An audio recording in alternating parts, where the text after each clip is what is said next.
Drive ignition. This is Actar's Reviews, from anime to figures and beyond.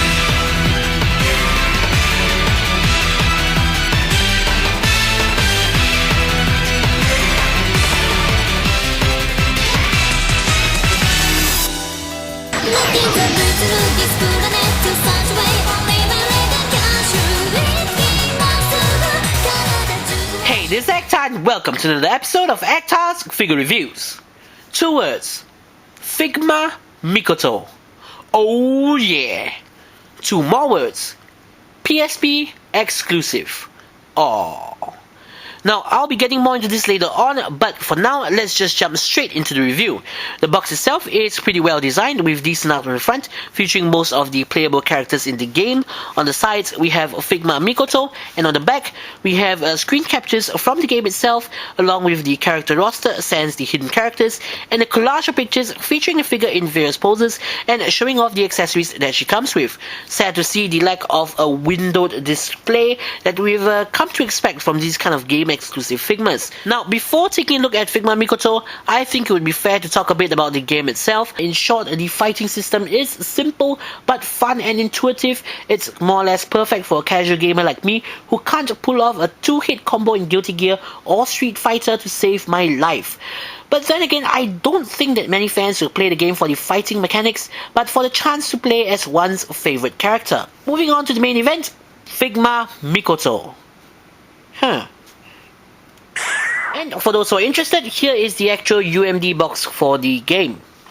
In my opinion, there is no character from the Index and Railgun series that deserves a Figma more than Mikoto. Well, that is aside from Kuroko, Accelerator, and Toma, but I digress. Being an action girl, or so to speak, the possibility of the Figmas can be used to their full advantage.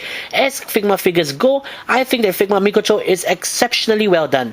She is simply perfect from all angles and resembles her on-screen counterpart to a T. There's not much in the way of painted details to take special note of, as the Tokiwa Dai-sama uniform is pretty simple in design, but all the necessary stuff like the school emblem is there, her hair clip is there as well. Now, something that should be taken note of is that just like with Figma Kagura and most of the newer Figma figures, her vest is made of soft PVC that covers the entire front of her main body. This actually still allows for an added chest joint without sacrificing the aesthetics from the front. It's simply great to see Good Smart Company and Max Factory constantly improving and updating the designs of their Figma figures. More on the design as we take a look under Mikoto's skirt. Don't worry, she is wearing her signature pants under there, so don't be afraid to look. I do like it that, similar to Black Rock Shooter, her pants are molded in a very clever way to give the illusion of pants without the joints being too obtrusive. Now, continuing straight on to articulation, we have her head. It's on somewhat like a ball joint, though it's just a regular Figma joint. Side to side, forwards and backwards, and even side to side.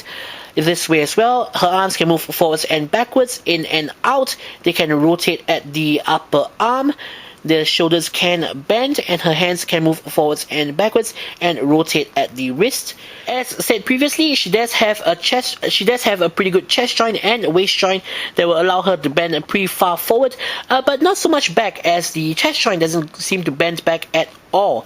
Her waist joint also allows her to rotate left and right, her upper body to rotate left and right. Her legs can move forwards and backwards, in and out. They can rotate at the upper leg. Her knees can bend to a great extent, and her feet can move forwards and backwards, rotate side to side, and swivel side to side. Brilliant as always, and especially for Figma Misaka, the awesome articulation for the Figma figures will really allow you to recreate all of her signature poses. Accessories wise, we have the usual Figma base and 3-jointed stand, and a Ziploc plastic bag to keep all your accessories in order. She also comes with a whole host of exchangeable hands that range from pointing to weapon holding to a closed fist. Character-specific accessories includes, first and foremost, a school bag. It's just a school bag, nothing more, nothing less, though do note the painted details on the buckles and straps, and of course, Mikoto's signature Gecko Ta strap. Really nice attention to detail with the lanyard painted a different color from the actual strap itself, though the addition of perhaps facial detail would have been greatly appreciated. Next, we have her Gekota character phone. Now, I'm actually pretty surprised that they produced this in Academy City, and I really have to wonder where she got this from. But whatever the case, the accessory itself is again really well detailed. Unlike the cell phones that came with Figma Kagura, we can actually see molded detail for the keypad and buttons, which is a very nice touch, I have to admit. The back is good, but unfortunately, the screen seems to be molded and painted a little bit off-center, which is kind of disappointing. But all in all, still pretty good. Following that, Mikoto comes with two exchangeable faces, the first of which has her in a focused/serious expression when she is firing her railgun, and the second one has her in a surprised/embarrassed expression. The last two accessories are probably the most anticipated and important, first of which is an electricity effect. The electricity is made of somewhat translucent blue plastic. The plastic is soft and somewhat bendable, so it won't break easily despite its thin nature. The electricity effect slides in pretty easily and securely to either one of her arms, though I have seen pictures where the electricity effect is slid around her legs to recreate her wall walking scene. For what it is, it does look pretty good, and I have to commend them because electricity is definitely one of the hardest things to sculpt accurately. The final accessory to be included with Figma Mikoto is her Railgun Hand. Not one, but two. These are of course a pair of special exchangeable hands that are holding on to a coin. Pair that together with her electricity effect and get ready for some railgun action. Now, all in all, the accessories are great and numerous, and they do a brilliant job of complementing the figure. Unfortunately, to me, they still seem lacking. I am disappointed with the fact that she doesn't come with her iron particle sword or whip. Seriously, the iron particle sword was a no-brainer and it would really have completed the figure. This particular iron particle sword comes with GSC's 1/8 scale, I do believe, completed PVC figure of Misaka Mikoto. It's slightly too big for her, but it still looks good and does get the job done, so you do have that option. In conclusion, Figma Mikoto is a phenomenal action figure representation of everyone's favorite level 5 electric princess from Academy City. The quality is pretty much what you've come to expect from a Figma figure: excellent build quality, joints, articulation, accuracy, and accessories. Mikoto is one of my favorite characters from the Index and Railgun series, and this figure is one that I've been dreaming of since the series began. For fans, I think she is a must-have.